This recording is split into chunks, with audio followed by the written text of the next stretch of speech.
going away from being truly a constitutional republic and becoming a socialist, egalitarian nanny state, which, if you think about it, where has that ever been successful anywhere in the world? And for individuals to believe all of a sudden that they can try that here, it's really something that I despise and I disdain, because they're destroying the dream of a young man from Boston who is now here in this beautiful home. The dream that I have for my two daughters. That's what America is. And the challenge for each and every one of us is to draw that contrast and to stand with courage, confidence, conviction, commitment, and the character to not back down when you're confronted by the other side. Because they truly don't believe that you'll meet them on this ideological battlefield. But we must. We must tell them why limited government is better than this bureaucratic state that they're trying to create. We must get people to understand that it's better to have more of the capital in your pockets so that you can start business, you can grow business, you can hire America, you can expand that business, than to have that money going up to Washington, D.C. where it's wasted and it's overspent. $16 trillion in debt. Right now, every man, woman, and child in the United States of America, a child that is born today in America has a $50,000 debt price tag on their head. That's what we're doing to our country. Because all of a sudden we believe that the center of the universe is Washington, D.C. Because they see this country not as individuals and your industrialism. They see it as a collective bunch of groups that they can try to pit against each other so that they can divide us and they can rule us and they can destroy this great blessing that we have. And that leads to the second point. We've got to get people to understand individual rights and freedoms, individual industrialism, and the responsibility and accountability that comes along with that. That's what America was about. You think about when this country expanded westward. When those folks ran up to the Mississippi River, they didn't stop and look back and say, did someone call back to Washington, D.C. to build us a bridge? They figured it out. They found a way. And that's what this country is about. The ruggedness of the entrepreneurial, indomitable spirit that says no matter where you come from, or no matter where you grew up, as long as you have a drive and determination in your heart, you can achieve whatever greatness that you want. You see, they don't believe in that.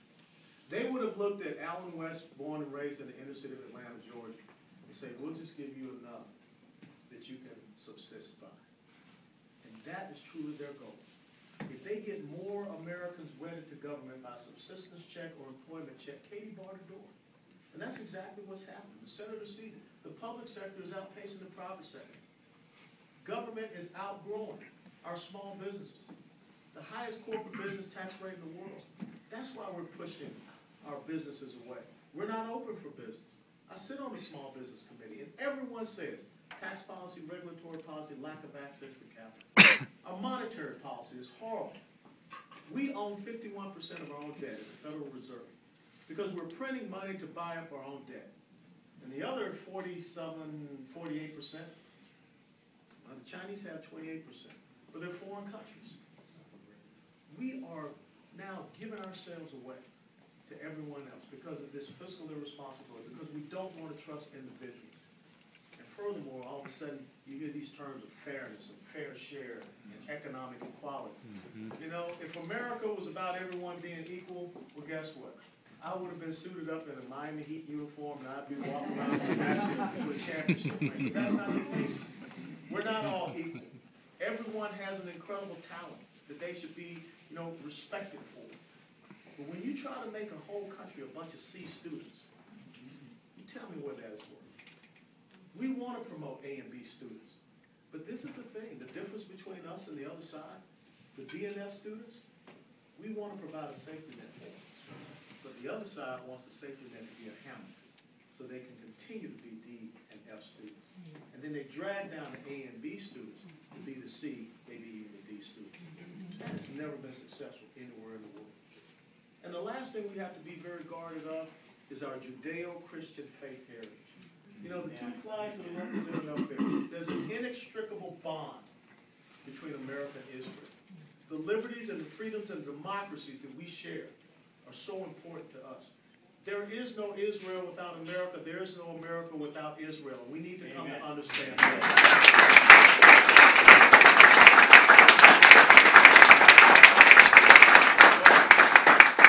We also share something else. We share the same enemies. Today was an incredible day. What you saw happen in Egypt should send a chill down every one of our spines. You know, a year ago, there were those of us that said, beware of the Muslim Brotherhood. Beware of creating a leadership back in Egypt. And everyone said, you guys are alarmists. Don't worry about it. The Muslim Brotherhood, we're not going to run someone for president. We're not into that. We're looking to have a peaceful solution. And look where we are today. 70 to 75% of the people in Egypt supported the Muslim Brotherhood and the Salafists. And now you have a Muslim Brotherhood president. 35 years. That's how long it was before you had a rocket missile attack coming out of Sinai. That's exactly what just happened about a month and a half ago. It struck Eilat. 7 individuals were attacked by a terrorist coming out of the Sinai desert while they were trying to reinforce the border fence there with the Sinai. The entire North Africa, the Maghreb, is now falling to radical Islam. Same thing is occurring in Libya, Tunisia, all across. Boko Haram, a radical Islamist group in Nigeria. Al-Shabaab in Somalia. Al-Qaeda in the Arabian Peninsula. And you know what is going on in Gaza with Hamas, Islamic Jihad, Al-Quds, Al-Aqsa March Brigade. As Ashley talked about, because I've had 2 trips over there as well. Every single day, rockets and missiles being fired. Southern Lebanon is controlled by Hezbollah, which is something that United Nations Mandate 1701 was supposed to prevent from happening after the Second Lebanese War. Every single city in Israel can be struck by medium and long-range rockets and missiles out of southern Lebanon. You know what's going on in Syria. On one side, you've got the Iranian Revolutionary Guard, Bashar al-Assad, and Russia. On the other side, you've got freedom fighters, we don't know who they are, Al-Qaeda, and Turkey. And somehow someone just shot down a Turkish jet fighter. What do you think Turkey is doing right now? They're going to NATO. And if you understand the NATO charter, if they invoke the NATO charter, it says if one member is attacked, all members are attacked. To drag us into what has happened. We could end up once again supporting radical Islamists in Syria. And why? All because you have a president that doesn't understand peace through strength. When General Austin said we need to leave 10 to 15,000 American troops in Iraq, he said no. The one thing that Prime Minister Netanyahu said to us during a congressional visit last year, do not leave no credible military force in Iraq. You will have us isolated. That's exactly what we did. That's why the Iranian Revolutionary Guard is in Syria right now. Because al-Maliki, being Shia, just allowed them to go right through Iraq, right over into Syria. This is the world that we're living in. And if we do not start confronting these issues, our economic security issues, our energy security issues, we have no strategy for our energy independence. This green energy debacle, boondoggle that the president believes in is failing. It has never been successful. We need to develop our full spectrum of resources, which is also an economic security issue and a national security issue. We have to stop sending our taxpayer dollars to people who want to kill us. Being in Saudi Arabia, being in Venezuela, maybe in the future China. We've got to stop that. You know, I said this at the RJC, and this is where we are in the world today. Close your eyes and picture 1930s. That's exactly where we are. There's another new axis that is forming with Iran, Syria, with Russia, with China, with Venezuela. We can go ad nauseum, ad infinitum. I haven't even gotten to all the countless many radical Islamic groups that are out there. And what's the message that we're sending right now? The message we're sending is we're our military. We have the smallest ground force since 1940. In the 1990s, you had 575 Navy war vessels. Today, you have 285. And with sequestration, it goes to 230. The smallest Navy since 1915. The smallest Air Force that we have ever known. Now, people always say, well, won't we be able to back Israel if they take an action? How? Aerial refueling? Intelligence sharing? Bunker buster munitions? How? If we are degrading our own military force. What is the message that we're sending to the enemies?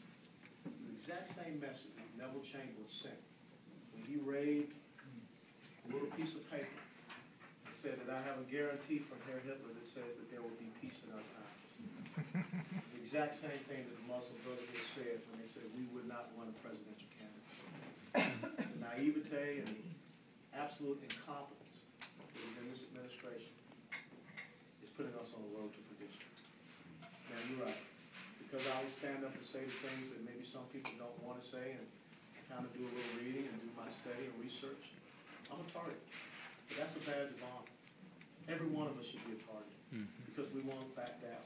Because what's at stake is too great. 236 years this country has been around.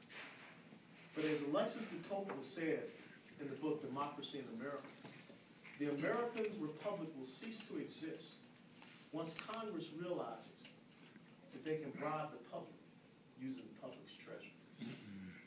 That's exactly what's happening.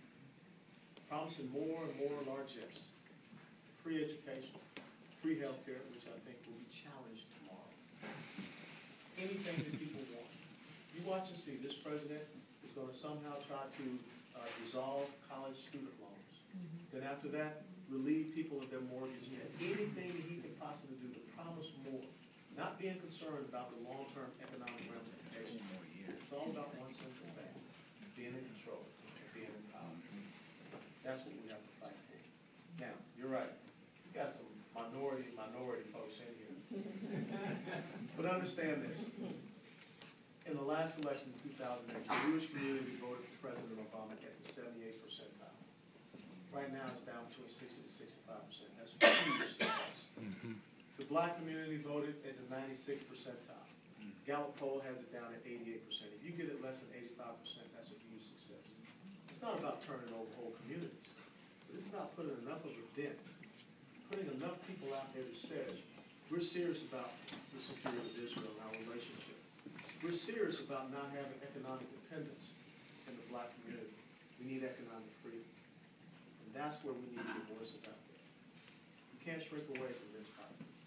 You got to get out there on this ideological battlefield. First and foremost, you got to know who you are, what you believe in, what this country was established. And then you got to study and understand who they are. So this is your homework. Every single one of you, go and read the entire Declaration of Independence, not just the first paragraph. Read the entire Declaration of Independence and understand those things that Thomas Jefferson was talking about. Thomas Jefferson was talking about grievances against a big government that was intrusive into their lives. Then read the Federalist Papers, which was the justification of why we needed to have the United States Constitution. And then go back and read the United States Constitution. Take the time and understand why the individual mandate is not exactly with the Commerce Clause. So that when people say that, you understand what that sentence, the Commerce Clause, means. And then on the other side, I need you to read Solomon's Rules for Radicals. That's their playbook. That's what they're going by. Read Karl Marx, read the Communist Manifesto, and read those 13 to 15 points that they're trying to have. State control of education, centralized banking institutions. These are the things that are happening. The taking away of individual property ownership. Who would have ever thought that the EPA would sue an American family $75,000 a day as they came in and reclassified their land as wetlands? This is what's happening in our country. And I need you to wake up and be able to get into this ideological arena. Because at the end of the day, when you go home, if you see your children and your grandchildren, you just look at yourself in the mirror at the end of the day. Just ask yourselves, what did I do to protect this republic? What did I do to secure the future of Israel? Each and every day, at the end of the day, you've got to ask yourselves. Because we need you. Now, we will probably maintain the House. We got to fight to make sure that Senator Isaacson does not have to listen to Harry Reid as the majority.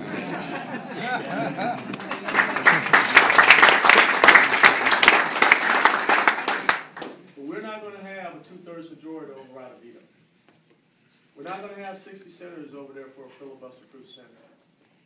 You got to hit a triple. That means you got to get the White House. Now, I don't care who you supported in the primary, you got to nominate. Ruck up, shut up, and get behind me.